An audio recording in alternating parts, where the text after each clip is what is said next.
Alrighty guys, good morning. Good morning, Nuggets. Hope you guys are having a wonderful Monday morning. Tonight, guys, we're going to be doing more of the finals. Not on YouTube, though. We're going to do the podcast on YouTube and the doodly-doo. And then we're going to cut the YouTube broadcast, but we'll be live on Facebook as well as Kick. So you guys can watch it there. As it turns out, I got DMCA'd for yesterday's stream. Like an actual DMCA, meaning they sent a claim to YouTube and said, hey, this guy's using our content, take it down. And then they did. So now I have a strike against my account, which is a really bad thing. It's not like a normal thing where they go, hey, you're using this, you can't monetize it or something like that. Like I've never gotten a copyright strike ever, guys. In anything I've ever done, I've never gotten a copyright strike. I got one for streaming a game. By the way, game developers can copyright strike you for anything. If you are using their game, streaming it, they can copyright strike you whenever they want. There's no limitations to that. Any game developer can do that. It's not something I think even most streamers even realize, but they can. And it's been that way forever, and it will be that way forever, because technically you're using their IP, you're streaming their games, so then they can copyright strike you. I was not struck on Kick or Facebook. I don't even know if you can you can definitely contact Facebook. I take that back. You can definitely contact Facebook. I think that's the only thing they actually reply to is legal matters. But Kick probably has a legal team because they're basically run by casino blood money, and they know it. So it might be a little bit more rigorous there. But I will be. You're so sorry. You couldn't do anything about that. It's not like you could prevent that. So. My guess is it has to do with the title yesterday where they thought I was actually advertising cheating. I wasn't advertising cheating. I was pointing out that there's a lot of cheating in the finals, as there is in a lot of games. And I did not show cheats. I did not cheat myself. And I didn't even name any particular cheats that you could find. And I do know names of cheats you can find, like brand names, if we want to talk brand names. And I didn't do that. I didn't do any of those three things. And my guess is, what's a good Swedish name? Joe. Joe isn't Swedish. Joe came in on a Monday morning. He saw the name and he thought I was advertising cheats. Is probably what happened here. But maybe not. Good Swedish names. Alice? The fuck is this?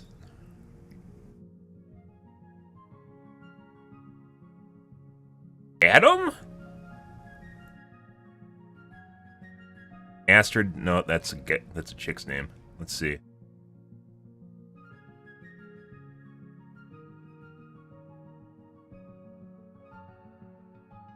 This like English. Mateo? I mean, Mateo kind of sounds Swedish. Anna's a guy's name?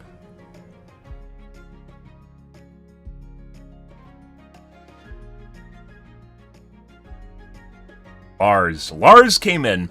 Lars came in on a Monday, and his job is to DMCA everyone that shows off cheats on YouTube. I was not showing off cheats on YouTube in any way, shape, or form. Lars. It was satire, meaning that it was making fun of what's going on as far as the amount of people that cheat. Because, hey, people are going to have a preference as far as what cheats they use, right? And I do know preferences as far as what cheats people use. I did not tell people that. But Lars apparently found it upon himself just to go in. He didn't have his coffee yet, and he DMCA'd basically everyone with cheats in the name. I don't know if this is true or not. I hope it's true, because if it's not, this means they're doing some Battle State Games bullshit, which is instead of trying to fix the cheating problem in their game, they're just trying to get rid of people talking about the fact that people cheat in their game. And that is definitely not where we want to be in the cheating industry. By the way, you can still find the VOD on Kick. Maybe they will DMCA that too. Who knows? I don't know. I'd actually be kind of curious what Kick would do about that. You can find the VOD on Kick, and in 8 hours you can watch it. We basically maybe had a couple hours where we talked about it, where we had people coming in that were interested. But once again, we did not name names. I did not show people where to find cheats, and I did not cheat myself. And I am very critical in every single fucking game that exists, guys. Fucking Lars, I am critical of every game, including Overwatch, when people cheat, and cheating has gone really out of hand. You can find Google cheats. I type the name of the game and the cheat. Hey, the finals cheat into Google, and it'll get you a result. And if people are so stupid they can't do that, I don't think I'm telling anyone how to cheat in that regard. But if you're so stupid that you can't type in a game name and cheats into Google, I don't know what to tell you. That's basic human knowledge. If someone's looking for a cheat, is literally just to go to Google and type in the game name and cheats. And you can find working cheats for Overwatch as well as the finals in Google. The Google cheats are where your game is when it's really bad as far as cheating goes. You shouldn't have active Google cheats. That being said, it's even worse in the case of Overwatch, in which you have forums in which people will actually show you how to cheat in the game and help you make your own cheats for the game. That's even worse. Yeah, and they do exist. And it's fucking weird. I was watching a Twitch streamer earlier tonight. One of the big kids that's a fuckboy. I was watching a Twitch streamer earlier tonight in which he was basically like almost like direct tracking a person all the time. Like people jumping in the air, it's just like constantly just like right on their chestish area. And then he was trying to do something cheeky where he was trying to flick shot the fucking giant floating objectives in the sky, you know, those big squares, the cubes. He was trying to flick shot them, and he'd overflick them and miss them. Multiple times he did that. You'd overflick him and miss him. There's no fucking way someone that has insanely good laser aim can't flick shot giant cubes in the sky. That's not a thing, but here we are. So, as I mentioned yesterday on stream, that when people cheat, they cheat in all different ways, shapes, and sizes for all different reasons, and people cheat on Twitch. There's things called stream-safe cheats, which means that this cheat will not show up in Task Manager. It won't show shit on your screen if you're alt-tabbing and stuff like that. Pay a little extra money. It's pretty common in most cheats nowadays. And, yeah, like, it's all over the place. It's a plague. It's never ending. The industry as a whole has to get together, sing Kumbaya, get around the fire, and have a black hat conference for anti-cheat. And they haven't done that. And normally, in every game that I've talked about cheating, I haven't gotten DMCA'd for it. This is the first time I've ever gotten DMCA'd for talking about cheating. Once again, I generally do not show people where to find cheats. I don't talk about what the names of cheats. I don't even, like, I'm definitely not going to cheat myself, because that's basically against the TOS of pretty much every single website, gaming website. Even Kick, you can't stream cheats, because, you know, like, it completely undermines the legitimacy of playing games in the first place. You can actually stream with cheats on YouTube. However, the game company can DMCA you regardless, so they can take your video down. So it's not a TOS thing on YouTube as far as it being a TOS thing as you're streaming a game, and the game company can DMCA you. In the case of the finals, though, I'm pretty sure Lars came in on his Monday coffee and didn't have it quite yet, and just went through and DMC'd everything with the finals and cheats and YouTube. And I got stuck in the middle of that. He didn't look at the video. He didn't see of whether or not I was cheating or not. I hope Lars didn't see that I was cheating or not. He just went through and DMC'd everyone with the name cheats in their video. I hope that's what's happening, because the thing is, I really fucking like the game. I'm having a lot of fun. I'm playing it because I'm enjoying it. It's fucking hilarious seeing the aiming bros that get pissed off at everything literally go through and like rage constantly because they aren't using game mechanics, and they just get stomped on by people that are. Absolutely fucking hilarious. Yeah, I mean, it's right in the text on the channel. Yes, you get 3 strikes and you're banned. I think it's within 90 days, though. So as I mentioned tonight, I don't think I'm going to be... I hope Lars accidentally DMC'd my channel, and it wasn't intentional. I made a Twitter post about it, so hopefully it'll actually get some light as far as what's going on here, and maybe it was an accident, and maybe I'll be able to... Like, you can actually just, you know, restore your video. They can literally just say, hey, you can restore your video. Once again, there was no names named, there was no cheats showcased, and we just talked about cheating. That was it. That was it. But here we are. So, but yeah, your channel does get banned for DMCA. That's the thing. And I'm very aware, and I try to keep things in check as far as DMCAs go. So, like I said, we aren't going to stream on YouTube tonight, and we will on Kick and Facebook, and see where that goes. Until I can get this sorted out. And once again, I hope it was just Lars that just didn't have his morning coffee and just DMCAs with anything with the name cheating in it. Because otherwise, this is... Yeah. I don't know what to tell you. This video can't be DMCA'd, by the way, because I'm not going to showcase the finals content on YouTube. We're just sitting here talking in podcasts, so Lars can't DMCA this. But that's really, really, really, really unfortunate. Like I said, I really enjoy the game. I think the game is a lot of fun. It's like Rainbow Six mixed with Quake, and that can be really good. I was going to talk as actually the majority of my stream tonight. I was going to be talking about like weapon balance in the game too, in the podcast here, which is a lot of people are insinuating the heavy's really OP and shotguns are really OP. The heavy shotgun, and everyone of the aiming bros is running around with the fucking SCAR, insta-rezzing people and just killing people at medium long range with a SCAR. Yeah. I got DMCA'd for my discussion yesterday, or for my video yesterday that was talking about cheating in the finals. So that happened. Unfortunately, that's the way things are. But like I said, I think Lars might have not just had his morning coffee and came in on a Monday morning and in Sweden and just decided to throw out some DMCAs at every channel that possibly was advertising cheating. We didn't advertise cheats. I didn't name names. Once again, I didn't stream. I didn't cheat myself. So yeah, no shit. And once again, video game developers can DMCA you for whatever way they want, whatever reason they want. They can always DMCA you. Any game developer in which you stream their game, they can DMCA you because technically they're content. I was watching people stream the day before. I don't actually know why you'd want to play it. It's like EFT, only shittier. Yeah, it's like EFT. The graphics look pretty, but it's like EFT, only less like DayZ mixed with EFT, which I mean, I guess DayZ is just a bigger version of EFT. EFT is more condensed DayZ, right?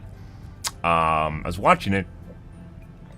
Watched someone play for an hour, and they encountered one squad. With their squad, they killed 2 people, and I watched one guy running away, and that guy shot, and the streamer I was watching shoot the other guy in the back while he's running away and kill him. And that was all the confrontation they had for an hour. Like, it's like almost like DayZ only mixed with EFT. Maybe that's a better way of wording it, even though EFT is more condensed DayZ. Pretty bad, yeah. It's I don't know what they're doing with it. I don't actually understand it. Like, if you want to make a EFT clone, you know, that's one thing. By the way, another company that DMCA's people for talking about cheating is Blue Battlestate Games, not Bluehole. Battlestate Games. So, Lars.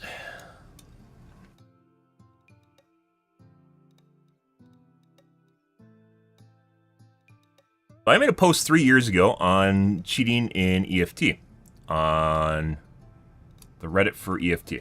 And in which this game, EFT had there's a guy that made a video that showed off basically the behavior of people, the cheating culture in EFT, in which they would wiggle at each other. They'd wiggle at each other, and like, you'd know the other guy's cheating, so then you wouldn't go after him, because who wants to fucking fight other cheaters, right? That's not fun. You want to fuck everyone else.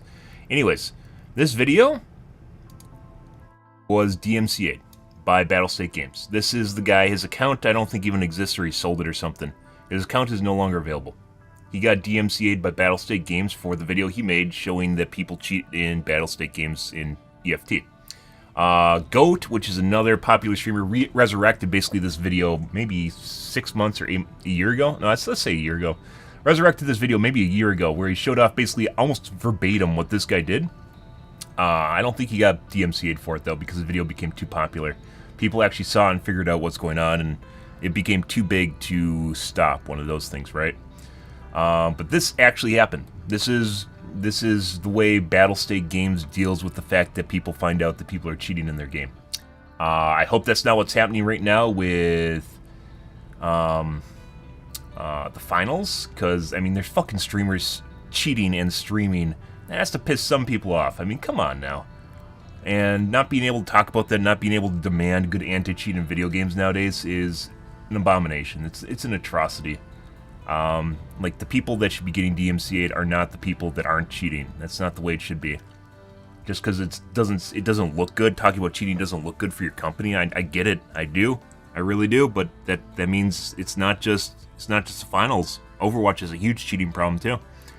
Cheats are a very lucrative industry because all you have to do is break someone's game and you can make subscriptions off of it, where there isn't a subscription for anti-cheat, right? I would pay for the anti-cheat subscription. I would pay for the anti-cheat DLC, but most people wouldn't. They'd be like, why doesn't this game just have good anti-cheat, bro? And you don't realize that most games do not have anti-cheat. They just try to pretend that they do, and yeah, you can find fucking cheats everywhere. They're Google cheats.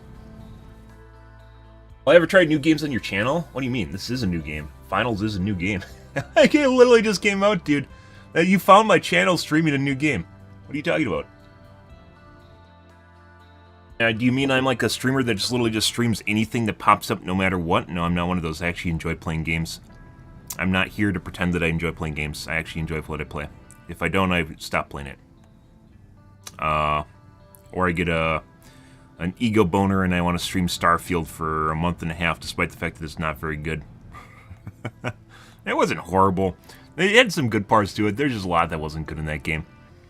But yeah, I made this post 3 years ago, and this is, right here. And this guy said he's this guy, but there's nothing to actually prove that this guy was actually the guy that was talking about this. Yeah. There's no proof in any way, shape, or form this is actually the guy. We assume he is, but that's the same guy. But Go came along, did it again, and then he got DMCA'd for it. And I jokingly mentioned this yesterday as like, Battlestate Games comes along and just DMCA's people that talk about cheating in their game, which is fucking hilarious. And then it happened to me. It happened to me a day later. Unbelievable.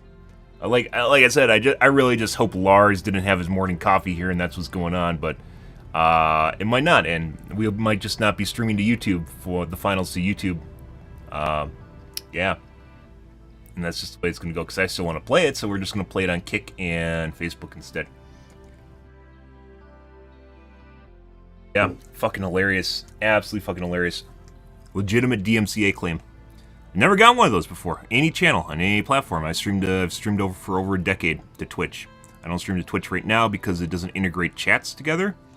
You're not allowed to, so yeah.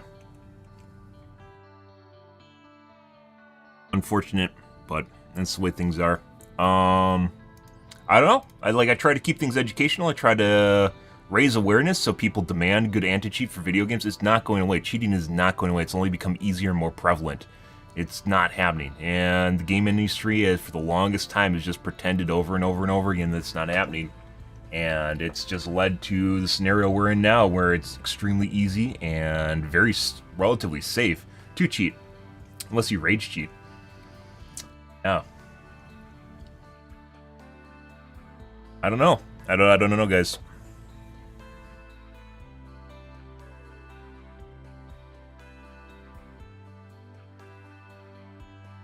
That's funny. Anyways, I was going to talk tonight about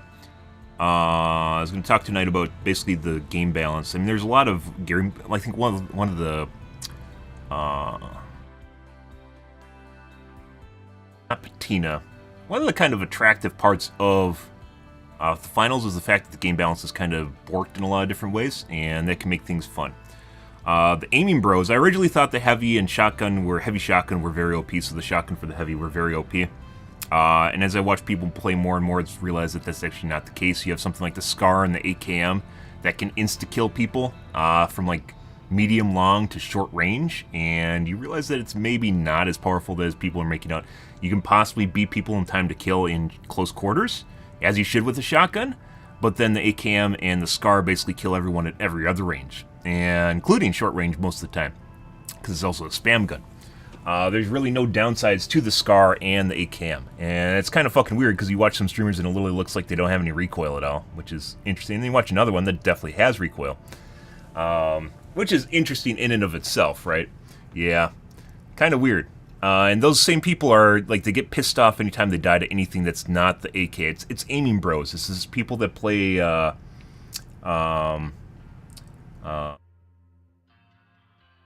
Aim Trainer. There's Aim Labs and then Kovacs. They just fucking play Kovacs. Their dopamine directly derives from playing Kovacs in-game. It has to be Kovacs in-game. If it's not Kovacs in-game, like a MOBA, if it's not Kovacs in-game, it pisses them off a lot, because obviously the only skill is literally clicking a pixel on the screen in a video game, right? That's the only skill that ever matters, is clicking a pixel. And if you can't click a pixel, then obviously you're just not that good. And there's no other skills beside that. It's just clicking the pixel, man. It's just clicking that fucking pixel. God, yeah. So good. And I think that's a horrible way to game balance. You know, if you want to do that, go play like Counter-Strike.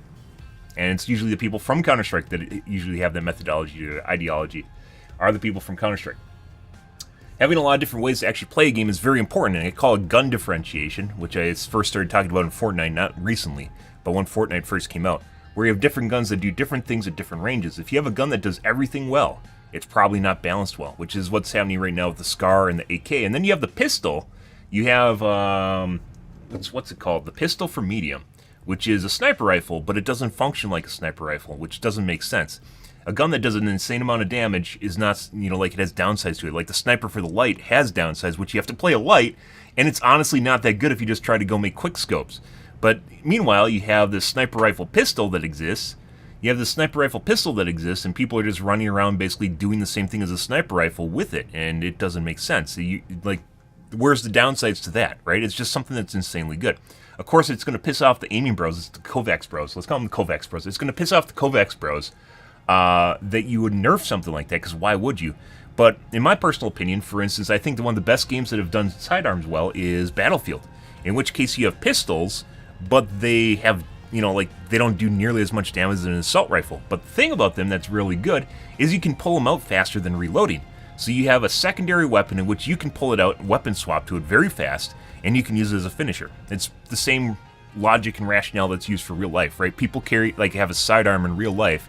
If you're in the military, you have a sidearm, because in case you run out of ammo in close quarters, you'd have a sidearm or a knife that you can actually use to finish someone off, right? It makes perfect sense.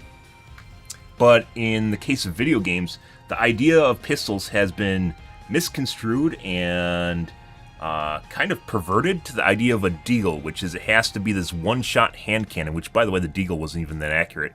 This one-shot hand cannon that would get these one clicks from across the map, and oh my god, deagles are so good. Pistols should not be that, in my opinion. And the idea that a pistol is just another makeshift sniper rifle that has none of the downsides of a sniper rifle is bad. Like, in my personal opinion, the pistol in the case of finals should be a secondary. You should have it as an accessory, and as such, it should do a lot less damage, but you can use it, and it's a lot faster than just hopping around trying to reload your mag before you die, because that sucks, right?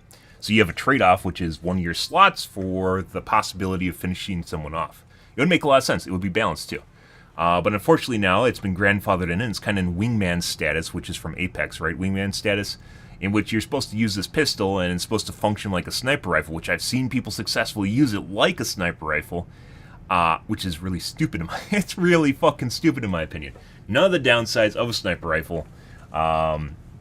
Accuracy issues, which pistols would definitely have accuracy issues in real life, once you get further away, because there's not enough barrel. It's not going to pack as big of a punch, because it doesn't have the barrel for expansion. Real life is not necessarily an end-all be-all of balancing mechanics, guys, but real life has balancing mechanics built in because physics exists, right? Real life itself exists. Weapon classes exist in real life because they do different things for different reasons as a way of getting around physics.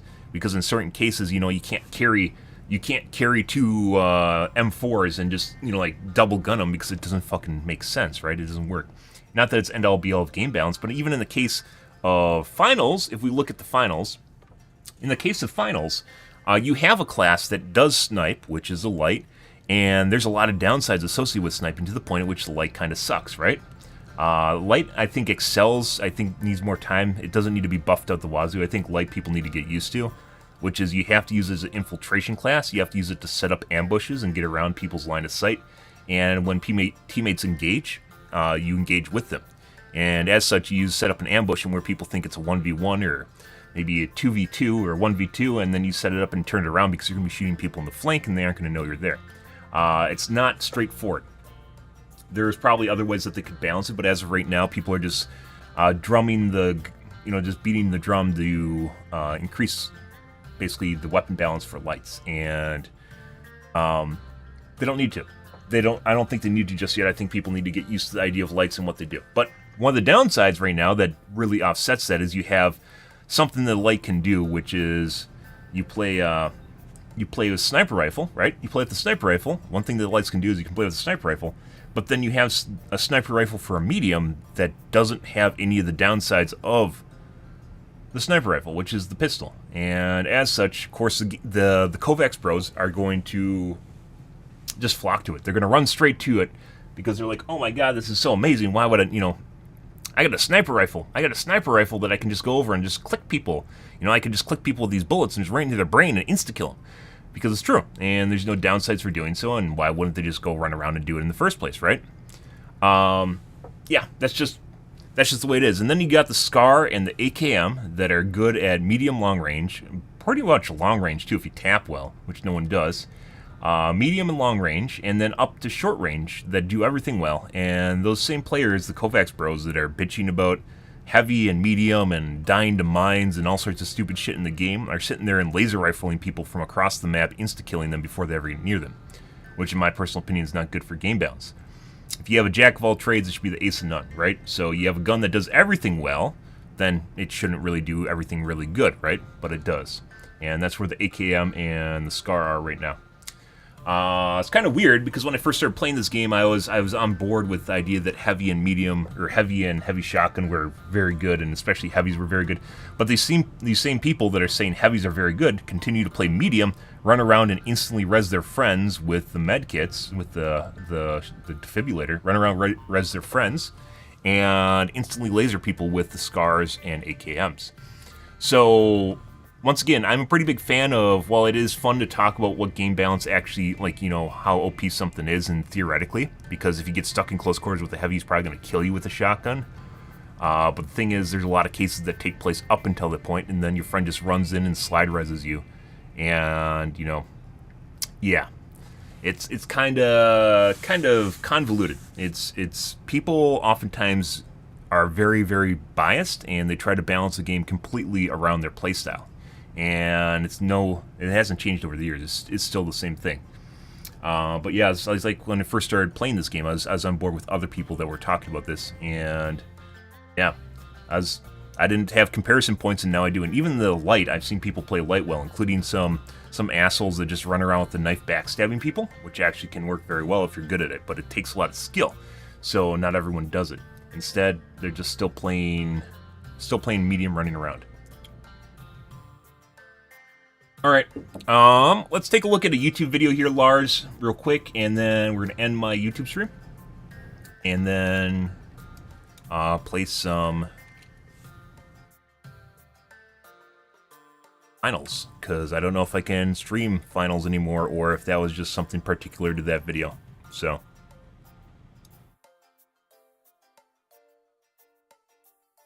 what do we got going on here, guys?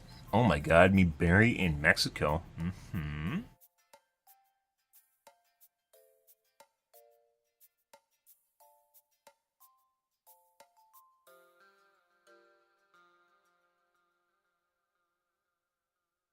There's Furiosa, which might be good. It might just be another shit show. Or not another shit show. The last Mad Max was pretty good. Apparently, after the show came out, the actors were talking about how much they hated each other, which is kind of makes sense. Bunch of people with big dicks apparently hate each other.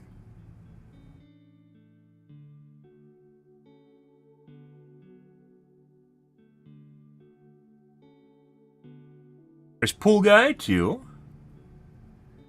PUBG is wild now. Yeah, they have to change because they fell off. PUBG was one of these weird games that just kind of showed up in the middle of a drought of good games.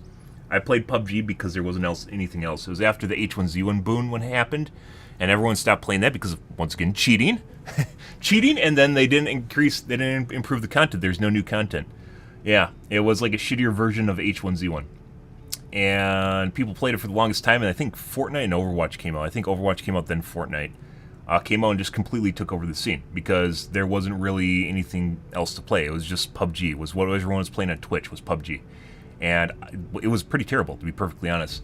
PUBG is a lot of getting shot from people in bushes, unless you play with your jerk-off friends, in which you just jerk off your squad and then shoot at people and run over puggers. So, yeah. Pretty straightforward. I don't think I'd ever want to play PUBG ever again. I don't know why people still play PUBG, and people do still play PUBG.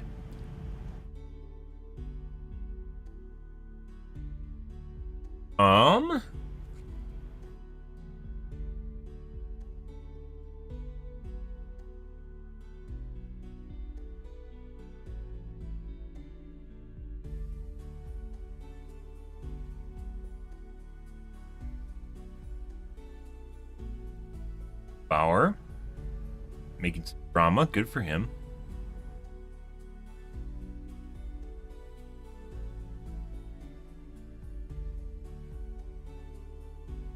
Evil Company is definitely not Game of the Year. We talked about that yesterday. But that video got DMCA'd. Just a game for content creators, and people think it's cool because content creators.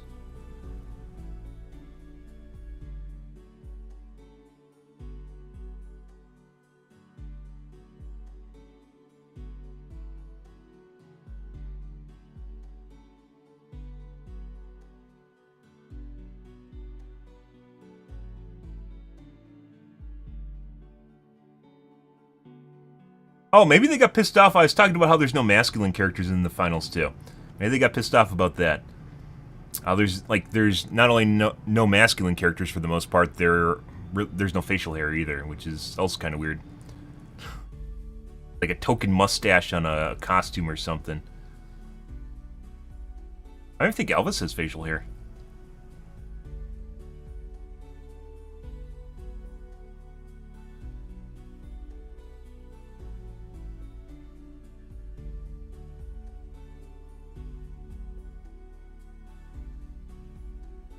Lego lever nuts are they're like mini little junction boxes inside your junction box. I don't know why people use them. They're good for projects because you can easily remove wires and snap them in again. But if you're using them, I don't know. Like, they just take up more space. Something new kids are using to make things seem cooler than they actually are.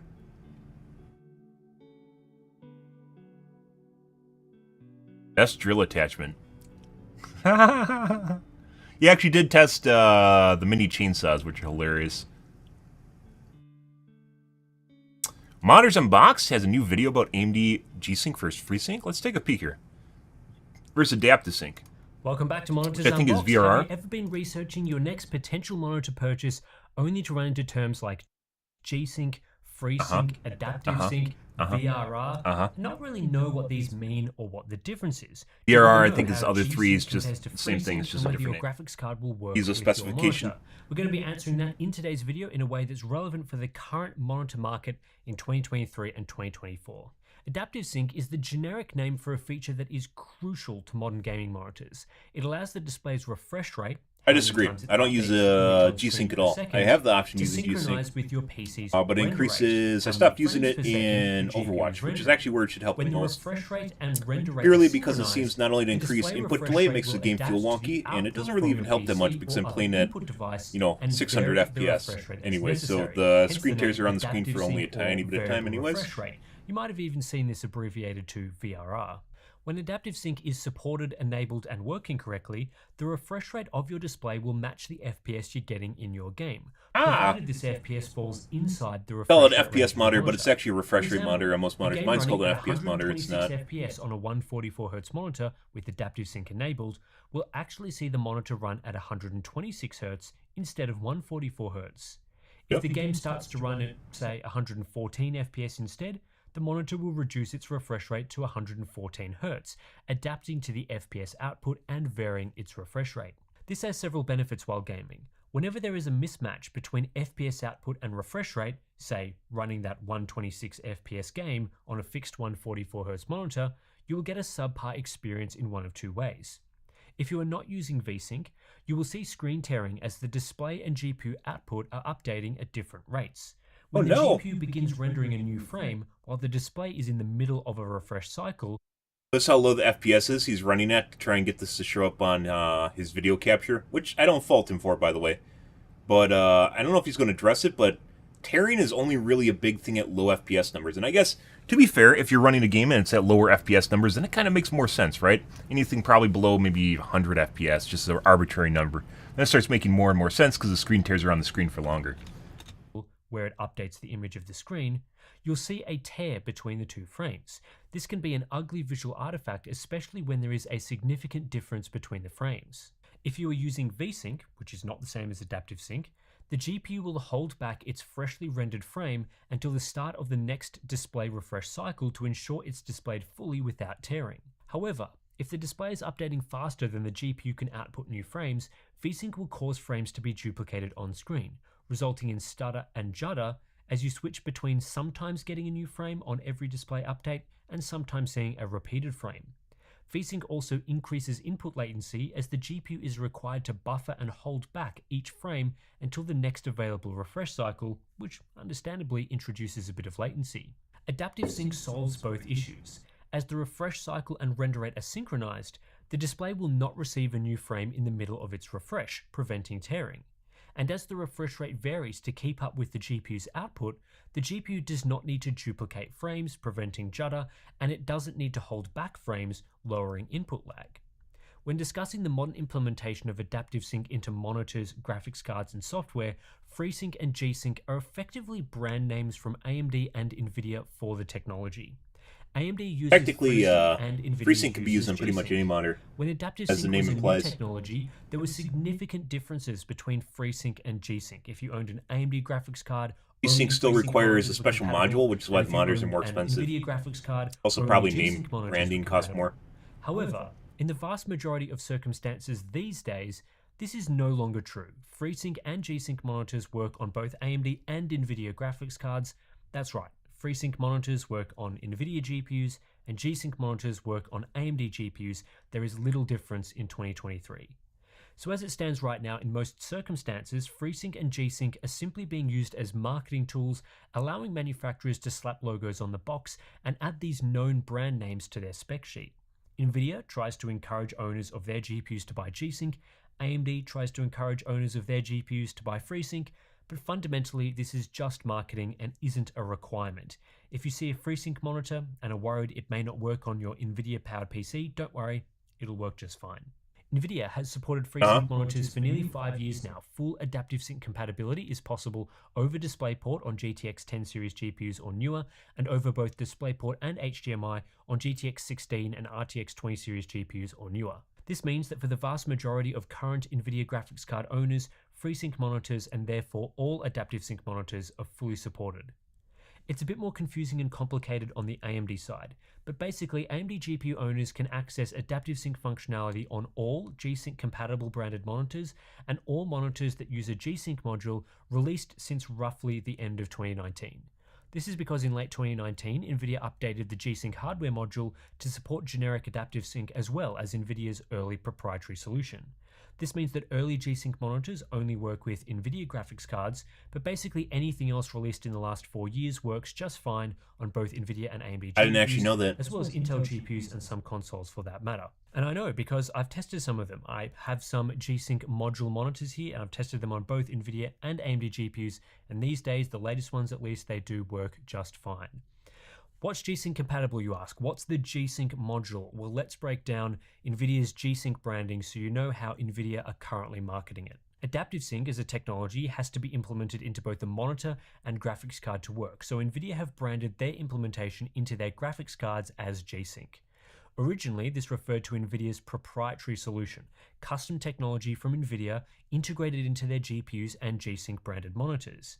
Nowadays, we have more generic industry standard adaptive sync solutions with broad compatibility that don't require NVIDIA specific hardware, but NVIDIA still brands their implementation of generic adaptive sync as G-Sync. There are 3 main classes to G-Sync. There's G-Sync compatible, G-Sync, so just G-Sync, and G-Sync Ultimate. Pretty confusing, but they each have distinct meanings. G-Sync compatible refers to a monitor that supports generic adaptive Really enough, sync, I don't think my monitor is and even NVIDIA G-Sync claims to have Ultimate. certified to work with their products. NVIDIA say they validate these G-Sync. monitors to ensure they don't flicker, pulse, or show other artifacts while gaming, and will automatically enable adaptive sync for these products in the driver by default. NVIDIA continually updates their driver whitelist for G-Sync compatible products, with new monitors being added to new drivers on a regular basis. G-Sync branding, without the compatible part, refers to monitors that use NVIDIA's hardware G-Sync module, a type of display scaler NVIDIA produces that can be used in place of regular display scalers that support generic adaptive sync. Modern G-Sync modules support both NVIDIA's legacy proprietary adaptive sync solution and generic adaptive sync. Use of the G-Sync module allows for certain performance benefits like variable overdrive, which is usually found in G-Sync branded monitors, but is rarer in G-Sync compatible or non-G-Sync branded monitors.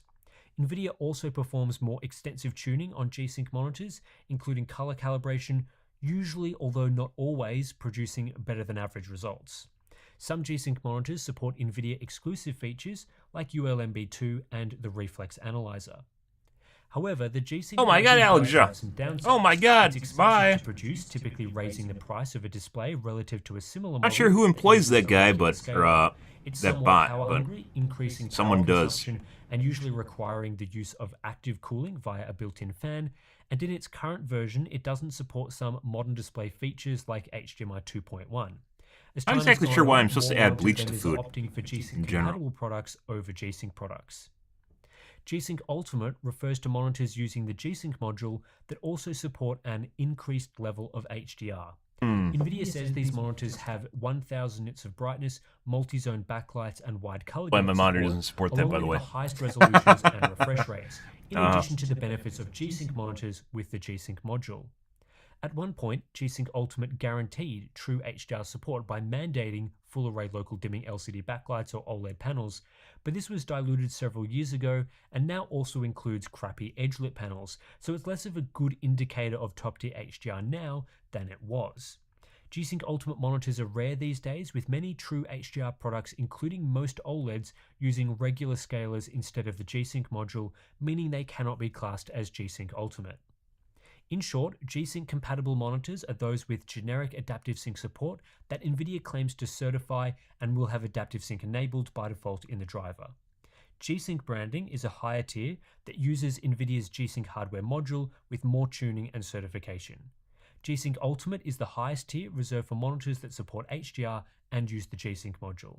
The only real consistent difference we've seen across extensive monitor testing between one display branded as G-Sync compatible and one with no G-Sync branding is that the monitor without G-Sync branding will not have adaptive sync enabled by default on an NVIDIA GPU. That's it. The absence of G-Sync branding does not mean the product sucks or would fail NVIDIA's certification, and it does not mean it is incompatible with NVIDIA GPUs. In fact, some of the best monitors on the market today, like the Alienware AW3423DWF, are not G-Sync compatible, but deliver excellent performance and work just fine on NVIDIA GPUs with full adaptive sync support. If you do purchase a monitor not branded as this is just a primer G-Sync compatible, all you have to do to get this is just a primer. This is a recap an NVIDIA GPU episode about is click the NVIDIA control panel, head to set up terminology. G-Sync, then click the checkbox Is there at any the bottom testing that in here says at all? Enable settings for the selected I don't think so. I think it's just a This checkbox refresher, notifies guys. you that the display is not validated, but when enabling it, it'll work just fine, especially if it's a more recent product, the vast majority of which have great adaptive sync implementations. Like G-Sync, AMD has their own set of branding for FreeSync split into several classes. FreeSync, so regular FreeSync, FreeSync Premium, and FreeSync Premium Pro. Let's break down the differences. FreeSync is the most basic tier of FreeSync monitor, which only ensures the monitor supports Terminology. I thought there was going to be some AMD claims testing these products are comparisons here. certified to support adaptive sync. Guess you need some Not Christmas every money. monitor that supports generic adaptive sync receives FreeSync branding, but a significant number of them do. Like with G-Sync, a monitor that doesn't have FreeSync branding could still support adaptive sync and work just fine on AMD and NVIDIA GPUs. It just means the manufacturer has chosen not to brand it with FreeSync, so standard marketing stuff. FreeSync Premium is an extension of FreeSync that requires at least a 120Hz refresh rate at a minimum 1080p resolution and support for a feature called low frame rate compensation, or LFC. This is an important feature that extends variable refresh rate support below the monitor's rated minimum refresh rate through duplicating frames to a higher refresh rate. For example, a monitor with a 48 to 144Hz refresh rate range could still run a game at 36 FPS with adaptive sync functionality through the use of LFC. The display would just show every frame twice and run at 72Hz instead. NVIDIA's G-Sync branded monitors, the ones with a G-Sync module, also use an equivalent of LFC, which NVIDIA markets as allowing for the full variable refresh rate range or down to 1 Hz. This at times has led to the misconception that only G-Sync monitors will effectively support full adaptive sync functionality down to 1 Hz, but this isn't true. Other adaptive sync monitors, e.g. those with FreeSync branding, can also effectively work down to 1 Hz provided they support LFC. Essentially, all new gaming monitors with refresh rates at or above 144Hz work in this way and support LFC, but 5 years ago with earlier implementations, this was a more significant issue, which I think is why it was included in the FreeSync Premium spec. These days, what's effectively happened is that gaming monitors with high refresh rates get FreeSync Premium branding, while lower tier or office monitors get FreeSync branding. Yes, even 60Hz displays can support adaptive sync, usually with a narrow refresh rate range, but only those with above a 120Hz refresh can qualify for FreeSync Premium. FreeSync Premium Pro is This one, I don't know why you wouldn't just just buy, always just buy a 120Hz monitor. They're so cheap now. This includes compatibility with Besides, AMD's maybe specific something HDR for production processing work. pipeline, as well as what AMD describes as meticulous color Color- and luminance certification. FreeSync Premium Pro does not mandate Color a perfect certain level of colors? brightness What do like they call it? G-Sync Ultimate does. Perfect color A monitor representation. simply has to support HDR and support the FreeSync Premium Pro HDR pipeline to qualify. Both AMD and NVIDIA claim to certify and validate products branded with their respective FreeSync and G-Sync brands, although this has never been a guarantee of good performance. I've come across plenty of mediocre FreeSync products and plenty of mediocre G-Sync products, despite AMD claiming that FreeSync Premium Pro monitors have meticulous color certification and that G-Sync compatible products do not show artifacts. So I was actually still under the impression that V-Sync or FreeSync was kind of inferior to G-Sync, but I guess there's really no point. Yeah, kind of weird. These brand names are Somewhat. There used to be an issue with like FreeSync having a lower range support range as well, and then spotty support on NVIDIA, for instance. Other tiers and branding. Again, this isn't Vice versa, you can support G-Sync on AMD, which I guess isn't true either. G-Sync products and other branded products. FreeSync and G-Sync compatible certification. So you can, they're literally interoperable now. With a wide spectrum of displays qualifying for those FreeSync displays are almost always cheaper though, once again because of the G-Sync module. Branded products on NVIDIA GPUs, products that haven't received FreeSync branding will still work just fine on AMD Radeon GPUs. To ensure adaptive sync is enabled on your monitor, simply head to Radeon software and under Gaming Display, you should see a toggle to enable adaptive sync or FreeSync depending on the branding your monitor has. Most of the time this will be enabled by default, but not always, so it's worth checking to ensure it's enabled, and our recent How to Set Up a Gaming Monitor guide goes into more detail on this. A lot of what we see now across adaptive sync, FreeSync and G-Sync branding was established years ago when variable refresh rates were a developing technology.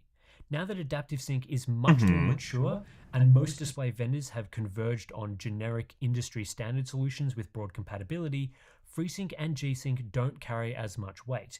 It's really not important to get a product that has this branding. AMD and NVIDIA are largely using these brands for marketing purposes these days rather than to signify something special or unique. It's also the case these days that pretty much every gaming display supports some form of adaptive sync, whether it has no branding, FreeSync branding, or G-Sync branding. It's a ubiquitous feature and I would never recommend a gaming monitor without it. There are some products, a minority, where adaptive sync isn't supported in all modes or has issues with flickering, and I typically class those as deal-breaking flaws that make a product difficult to recommend. But most monitor manufacturers have a good grasp on how to produce an adaptive sync supporting product these days, and they get it right most of the time. As is always the case, the stickers on the box or brand names on a product page are not what makes a product good, it's the performance, features, and price that actually matter. Anyway, that's it for this look at G-Sync, FreeSync, and adaptive sync. Hopefully you now know the differences between these technologies, and your monitor purchases will be informed with the knowledge that you don't really need to look out for G-Sync compatible. It doesn't fucking matter. The moral of the story here, guys, is it all does it all well, so it doesn't matter. Or FreeSync branding, it doesn't really matter all that much with the current landscape of monitors and GPUs. If this video has assisted you and helped you, we do have a lot of other monitor content on this channel. So buying guides, reviews, other interesting content. It's probably worth subscribing. It's the hardware unbox jingle, though. Not gonna lie. We have our Patreon and Float Plan accounts. Links are in the description below. Not quite the same. Access to some cool benefits as well, like our Discord community. You can get some great monitor recommendations in there. So thanks for watching. I'll catch you in the next one. Daddy's pointing at you. Okay. Interesting. So as it turns out, G-Sync and FreeSync basically are identical nowadays, and if you want to use it, it just works. All right, we're gonna move on, guys. We're gonna play the finals here. As I mentioned, I am not going to be streaming it on YouTube until I figure out what exactly is going on here with the DMCA thing. So, yeah, I guess.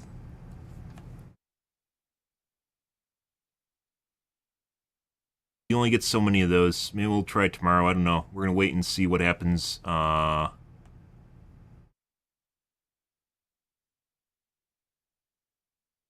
At some other point here, I'm not exactly sure. just got DMCA'd for the videos, so.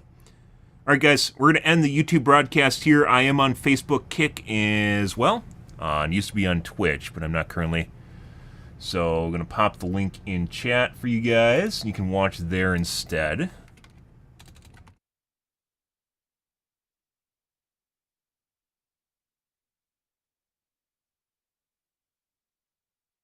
Alrighty. You guys go. We're going to be live there tonight, and hopefully tomorrow, maybe we'll be back. We'll see. Still going to be playing the finals, though, as we will be in a second here. But just not on YouTube, since I got a DMCA there. So, yeah.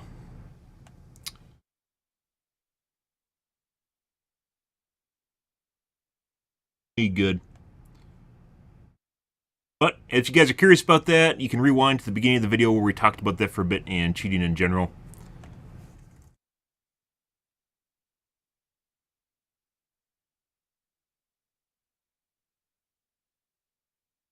Alrighty. We're gonna go live here, guys. 1 second. Goodbye, YouTube. You're beautiful and everything, but... Oh, wait.